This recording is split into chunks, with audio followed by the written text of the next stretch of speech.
In my last video, where I talked about every reality where Germany won World War II, some of you mentioned other realities in the comments which I didn't include in the video, so this is part 2 of every reality where Germany won World War II.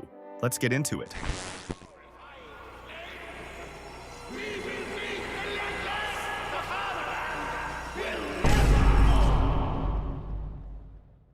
The end is near for the German Reich.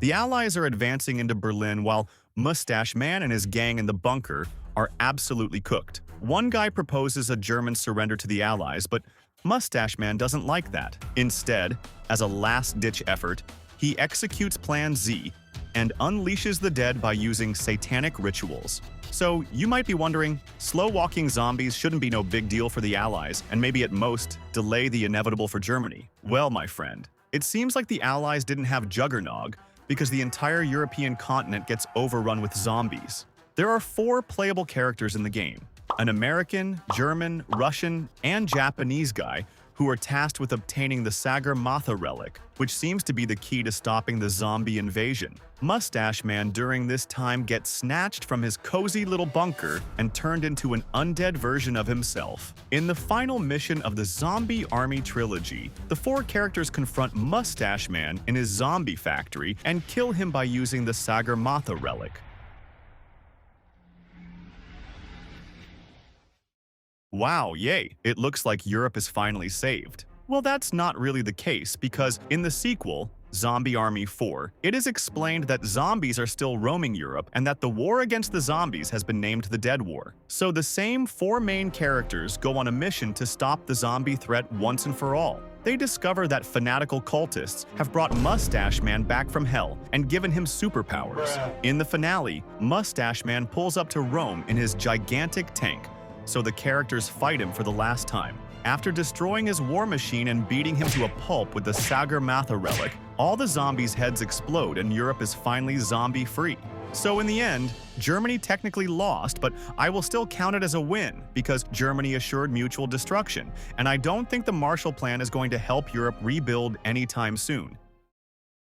Before I continue on, I want to let you know that if you like these explanation videos about movies and video games, then make sure to like this video and hit subscribe to not only support my channel, but also stay up to date with my latest content. Anyways, let's get back to the video.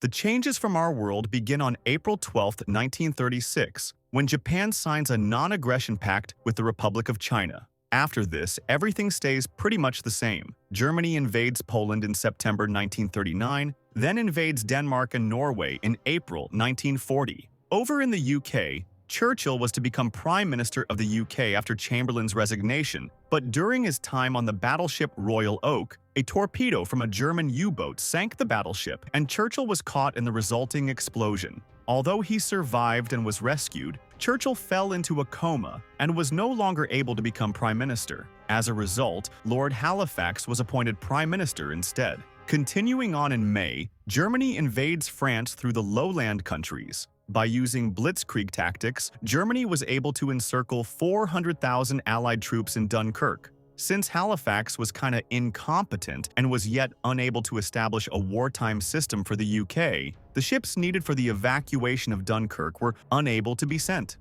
As a result, all of the Allied troops in the encirclement were captured.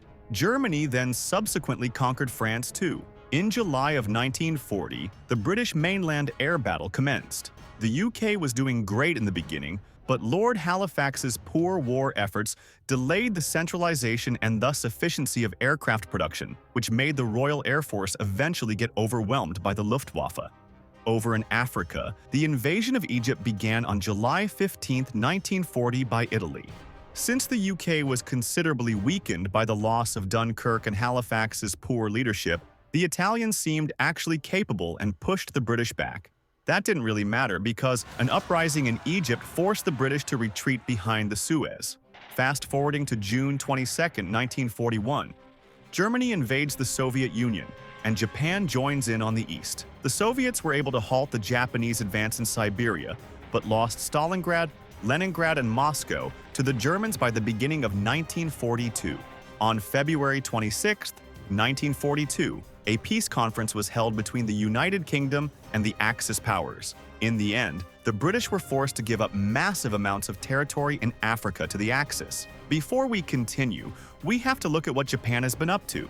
While they did make peace with China, Japan still wanted to expand in the Pacific, but the US had an oil embargo on Japan because of that.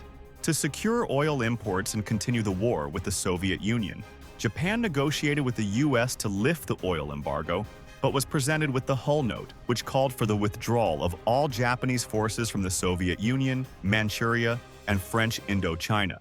Japan was pissed off with these demands and declared war on the United States and the Allies on December 5, 1941.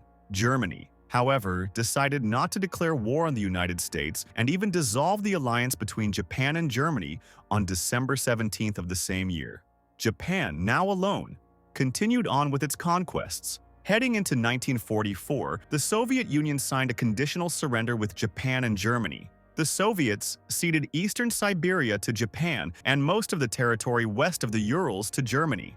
In the Pacific, a stalemate between the US and Japan had been reached. Since there was no Pearl Harbor attack in this timeline, the American population doesn't see much of a point in the war with Japan. So, on July 30th, 1944, Treaty of San Francisco was signed by Japan and the US, ending the conflict between the two. Japan was also able to keep the conquered territories they got during the war.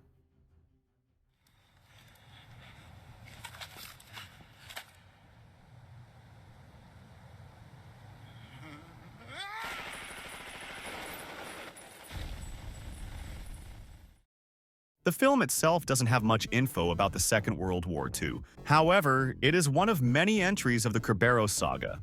In this reality, the US never intervened in both world wars in accordance with its isolationist policies.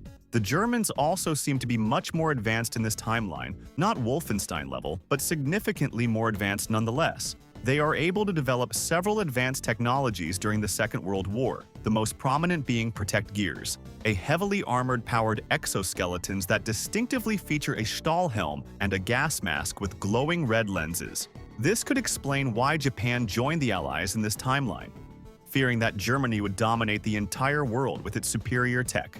The protect gears, along with other tech, allowed Germany to quickly defeat the Allies in mainland Europe and steamroll through the Soviet Union, eventually reaching and bombing Japan with the atomic bombs they developed. I would also assume since they bombed one island nation in Asia, the other one in Europe would probably suffer the same fate. However, Mustache Man, who is leading Germany during this time, gets assassinated in Operation Valkyrie, which leads to the purge of this bad word and eventual restoration of the Weimar Republic, though authoritarianism remains dominant. The newly established Germany still occupied Japan for 10 whole years until the events of Jinro the Wolf Brigade, when Japan started gaining some level of autonomy.